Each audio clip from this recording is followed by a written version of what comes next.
Je m'appelle Idrissa Diabira. Je suis un produit de la diaspora soninké en France, où je suis né et j'ai grandi.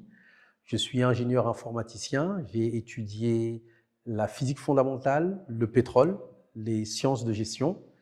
J'ai été le coordonnateur du programme présidentiel Yonu Yokouté du président Macky Sall et je suis actuellement le directeur général de l'ADPM.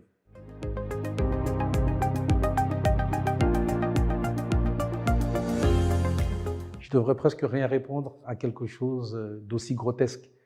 Il n'y a pas une personne qui se soit élevée avec autant de force contre cette pratique que le président Macky Sall.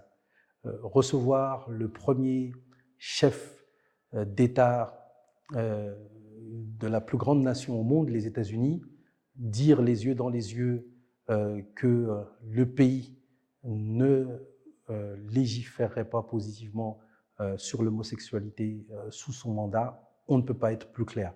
Il l'a dit et répété. Mais il n'y a pas plus sourd que ceux qui ne veulent pas entendre, ou mieux, il n'y a pas plus sourd que ceux qui n'ont pas de programme. Et donc, il s'agit certainement d'agiter des chiffons rouges pour essayer de détourner l'attention. Mais ce n'est pas ça l'essentiel.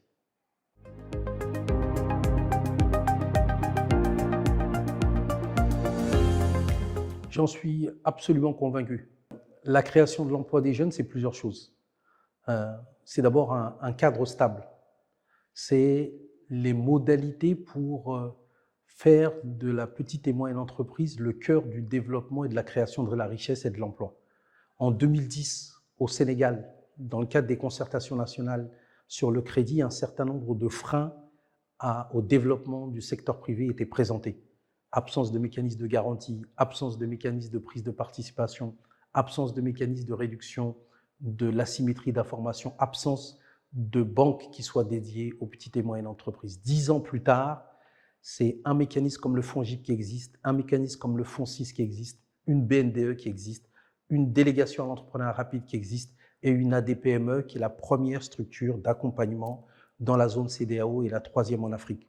Tout n'est pas fait, tout n'est pas fini, mais tous les ingrédients ont été mis en place pour qu'au Sénégal, on soit l'un des rares pays à disposer d'un Small Business Act, c'est-à-dire d'une politique pour faire que les PME puissent créer de la richesse et de l'emploi. Et ça, c'est 10 ans après avoir accédé au pouvoir. Et je pense que donc, les modalités sont prêtes pour pouvoir créer suffisamment d'emplois et de richesses et industrialiser ce pays.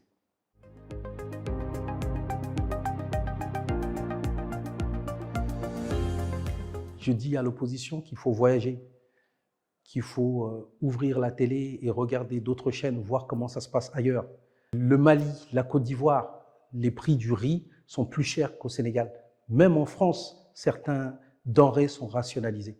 Au Sénégal, il y a la disponibilité des denrées et il y a leur accessibilité en termes de coûts. Ça traduit l'effort que l'État du Sénégal, pour l'huile, pour le riz, pour le sucre, est en train de faire pour contenir quelque chose qui concerne le monde entier. La crise, elle ne concerne pas que le Sénégal.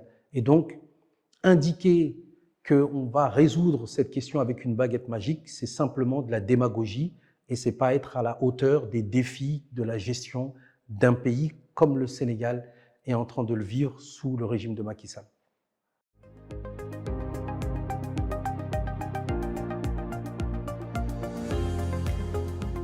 Premièrement, nous avons réduit drastiquement l'extrême pauvreté au Sénégal.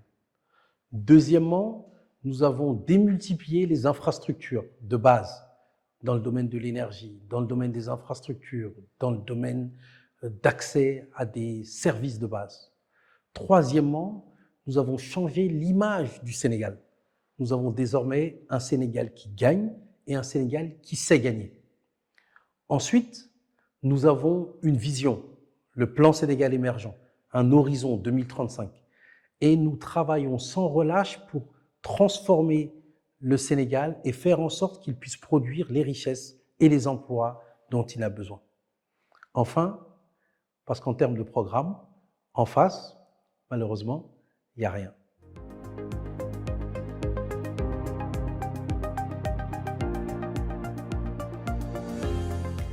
En dehors de ses qualités humaines, professionnelles, de fidélité, c'est une combattante, Je pense que la tête de liste Mimi Touré, c'est d'abord un symbole fort et un symbole important pour le Sénégal.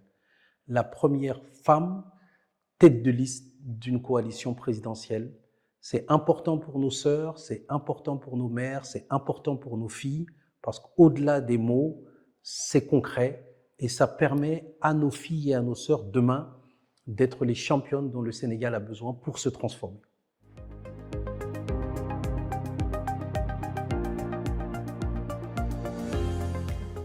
En 2012, rares étaient les opposants à Maître Abdoulaye Wade qui considéraient que le peuple souverain était celui qui allait départager les différents candidats. Rares étaient ces derniers. On taxait même Macky Sall de faire le jeu du pouvoir pour pouvoir se rendre en campagne et faire confiance au peuple pour pouvoir choisir. Je ne vois pas pourquoi aujourd'hui, alors que la majorité des élections, il a pu les remporter, ce dernier se retrouverait à vouloir être un dictateur. Non, il y a ceux qui acceptent les règles du jeu et qui y gagnent, et il y a ceux qui sont mauvais joueurs, qui, lorsqu'ils perdent, remettent en cause les règles du jeu et disent qu'ils ont été grugés. C'est ça la réalité, et je pense qu'en cela, Macky Sall plutôt renforce la démocratie. Maintenant, s'il est meilleur que beaucoup, à eux de progresser.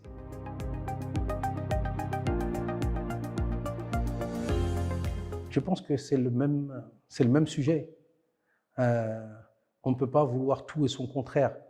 Appeler le peuple à se prononcer dans le cadre des urnes pour que ce dernier puisse donner son choix souverain et parallèlement indiquer que l'on ne veut pas des élections ou appeler à l'insurrection ou au chaos pour pouvoir tenter d'accéder au pouvoir. La démocratie, le Sénégal fait partie des plus grandes démocraties de ce monde. Et ce bien, il n'appartient pas à une personne, il appartient à l'ensemble du peuple sénégalais. Faisons confiance au peuple, que celui-ci se prononce, et une fois qu'il s'est prononcé, acceptons le verdict des urnes et continuons à œuvrer pour développer le pays. C'est ma conviction et c'est ce sur quoi le président est engagé. Ce sont les raisons pour lesquelles nous vous appelons à renouveler votre confiance et à voter pour la coalition Benno Bokk Yakaar le 31 juillet 2022.